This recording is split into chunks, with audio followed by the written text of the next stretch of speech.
আবু সুফিয়ান এবং সফওয়ান ইবনে উমাইয়া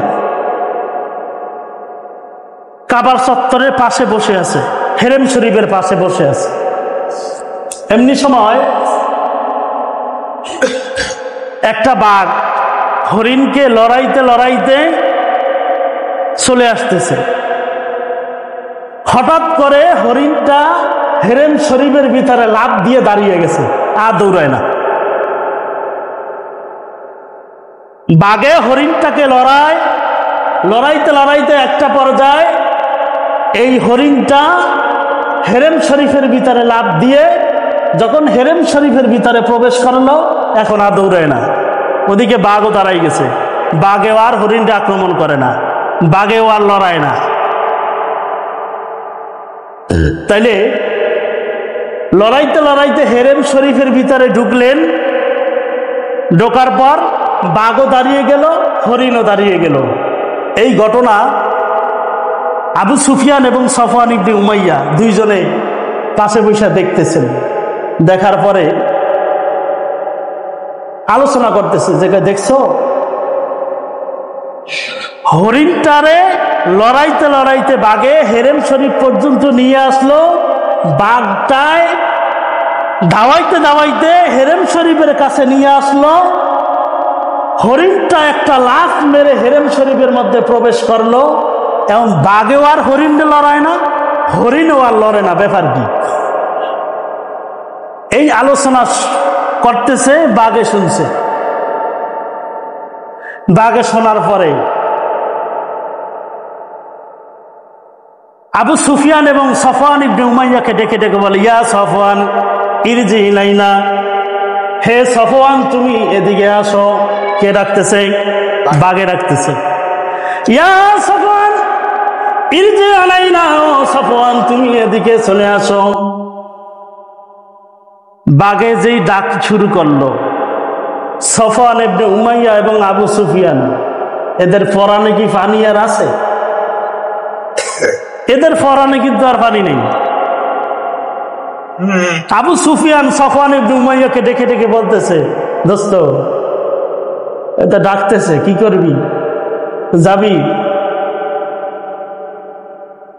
যদি ঘাটটা একবার লাফ দিয়ে দইরা ফেলায়, মা কইয়া গো খাওয়ার সুযোগ পাবো না। সফওয়ান ইবনে উমাইয়া বলতেছে, এখান থেকে যে দৌড় দিয়ে চলে যাবো, এক লাফ দিয়ে দইরা ফেলাবে, অতএব চল যাই। আবু সুফিয়ান এবং সফওয়ান ইবনে উমাইয়া আস্তে আস্তে হাঁটতে হাঁটতে কাঁপতে কাঁপতে বাঘের কাছে চলে গেল। বাঘের কাছে চলে যাওয়ার পরে বলতেছে, ওগো সফওয়ান এবং সফওয়ান ইবনে উমাইয়া,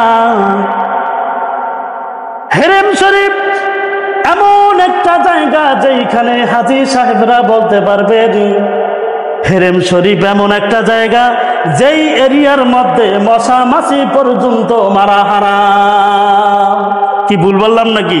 যারা হজ করতে গেছেন, হেরেম শরীফের ভিতরে বসে একটা পিঁপড়া পর্যন্ত মারা জায়েজ নাই নাকি? তাহলে আমি হরিণকে লড়াইতে লড়াইতে কাবার চত্বর পর্যন্ত চলে আসার পরে, হরিণ হেরেম শরীফের ভিতরে ঢোকার পরে আমি হরিণকে আর লড়াইতেছি না, হরিণও আর লড়তেছে না। এইটা দেখে তুমি কি অবাক হয়েছ? সফওয়ান ইবনে উমাইয়া এবং আবু সুফিয়ানকে বাঘে বলতেছে, এবং সফওয়ান ইবনে উমাইয়া এবং আবু সুফিয়ান বলতেছে, হ্যাঁ আমরা অবাক হয়ে গেছি। এবার ওই বাঘ ডেকে ডেকে বলে, আমাদের এই দৃশ্য দেখার পর তোমরা অবাক হয়ে গেছো, কিন্তু এর চাইতে আরো বেশি অবাক আমরা হয়েছি যে আমাদের নবী মুহাম্মদুর রাসূলুল্লাহ সাল্লাল্লাহু আলাইহি ওয়াসাল্লামকে তোমরা অত্যাচার করে মক্কা থেকে মদিনায় হিজরত করে পাঠিয়ে দিয়েছো। এই দৃশ্যে আমরা আরো বেশি অবাক হয়েছি। কে বলতেছে? বাঘে বলতেছে।